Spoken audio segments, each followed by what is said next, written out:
उज्जैन आप महाकाल दर्शन करने के बाद थोड़ा से आप दूर जाएंगे तो आपको संदीपनी आश्रम मिलेगा, जहां भगवान कृष्ण ने अपने बचपन की लीलाओं के साथ 64 तरह के गुण सीखे थे। और साथ में ये मान्यता है कि ये उन्हीं के समय की ये तालाब है। इसकी बहुत सारी मान्यताएं हैं और कैसे वो शिक्षा ग्रहण किए थे, किन किन चीजों में ग्रहण किए थे, उस पर भी हम आपको विस्तार से इस रिपोर्ट में दिखाएंगे, इंडिया न्यूज इन खबर की रिपोर्ट में। और साथ में आपको समझाने की भी कोशिश करेंगे इसकी महत्वता कितनी है, क्योंकि हर कोई यहाँ आना चाहता है और भगवान कृष्ण की वो चीजों को देखना और समझना चाहता है और उनके भक्ति में लीन होना चाहता है। तो आपको भी इस रिपोर्ट के माध्यम से मैं बताने की कोशिश करूंगा कि किस तरीके को 64 कैसे चीजें उन्होंने सीखी थी, गुण सीखे थे और उनके ऋषि कैसे थे, वो आपको मैं इस खास रिपोर्ट में दिखाऊंगा। ये भगवान कृष्ण की 64 कलाओं में से एक है। पहली दूसरी ऐसे क्रम से आप देखेंगे भगवान कृष्ण की 64 कलाओं के बारे में बताया गया, किस तरीके से उन्हें पहले शिक्षा, कला और इस तरीके से हर चीज़ों में उनको कैसे शिक्षा दी गई।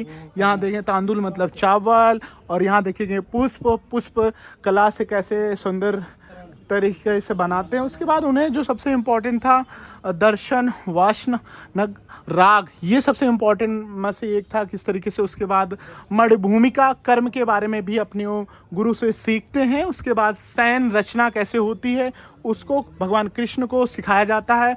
उदकवाद ये भी आप देख सकते हैं, इस तरीके से कैसे भगवान कृष्ण इस चीज़ को बाकी चीज़ों से जोड़ते हुए उन्हें सिखाया जाता है। यहाँ चित्रवास योग उनको सिखाया जाता है। ये कला ये भी बहुत अपने आप में थी कि कैसे माला ग्रहण किया जाता है। और एक इम्पॉर्टेंट आप देखेंगे शेखर कपी, ये बहुत महत्वपूर्ण तो वैसे 64 की 64 हैं, लेकिन सब अपने आप में एक संदेश देती है, एक सीख देती है आज के युवाओं को। और भगवान कृष्ण की पूरी जीवन पद्धति को आप उठाएंगे, पूरी उनके जीवन लीला को उठाएंगे, जो आपको हर कुछ सिखाती है। जो हम आज वर्तमान समय में हर चीज़ में बंधे हैं, चाहे मोह में बंधे हैं, चाहे हम अपनी चिंताओं में बंधे हैं, चाहे हम अपनी पारिवारिक जीवन में बंधे हैं, सांसारिक दुख में बंधे हुए हैं, सब चीज़ को से निकलने का एक रास्ता भगवान कृष्ण की लीलाएं सिखाती हैं। और भगवान कृष्ण आम लोगों की तरह ही वो हर चीज़ अपने गुरु से सीखते हैं। ये भी कैसे वीणा वादन करना चाहिए, उसके बाद प्रतिमाला, ऐसे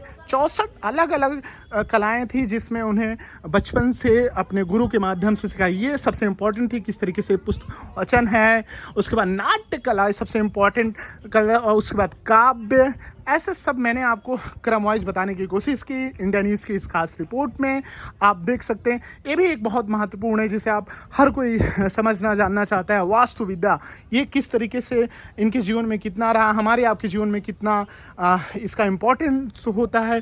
धातुवाद, जिसे हम आज तरीके से देखते हैं, भोजन बनाना इत्यादि चीज़ों को देखते हैं। वृक्षवाद, मतलब कैसे हम प्राकृतिक के कैसे हम वृक्षों को लगाएं, उसके बाद पशुओं की सेवा कैसे करें, इस तरीके से बहुत सारी चीज़ें की गई। एक इम्पॉर्टेंट है अपने गुरुजी के सेवा भाव के जो कलाएं थी वो कैसे थी, उस पर भी विस्तार से इस चित्र इस संदीपी आश्रम में दिखाया गया। देश, भाषा और विज्ञान के बारे में उन्हें बतलाया गया है। मैं इस पूरी रिपोर्ट में बताने की कोशिश कर रहा हूँ, इंडिया न्यूज़ की रिपोर्ट में, इन खबर की रिपोर्ट में, कि आपको पूरी चीज़ें समझ में आए। यहाँ के इस आश्रम के जस्ट जो यहाँ का तालाब है, इसकी भी बहुत पुरानी कथाएं हैं, इनसे रिलेटेड चीज़ें हैं कि उस समय की थी जब भगवान कृष्ण यहाँ बचपन की पढ़ाई करने आए। तो उसे अब वर्तमान समय में कैसे युवा पीढ़ी से इसका अनुसरण कर सके, उस लीलाओं के माध्यम से समझाने की कोशिश की गई। 56 क्रिया है, छलित योग है, उनमें से वस्त्र गोपन की कला कैसे सीखे थे, वो भी आप इस चित्र के माध्यम से सीख और समझ सकते हैं। आकाश क्रीड़ा, जिसे खेल का आप देख सकते हैं, 64 योगों में से एक है। उस तरीके से हर चीज़ों में उन्हें कैसे परिपक्व बनाया गया, उनमें उनके गुरुओं का कितना योगदान था। ये उनकी 64 कलाएं थी। बाकी ये महाभारत के कुछ पात्र हैं, उनको किस तरीके से दर्शाया गया। यहाँ आपको साइन बोर्ड में उन सब चीज़ों के बारे में बतलाया गया।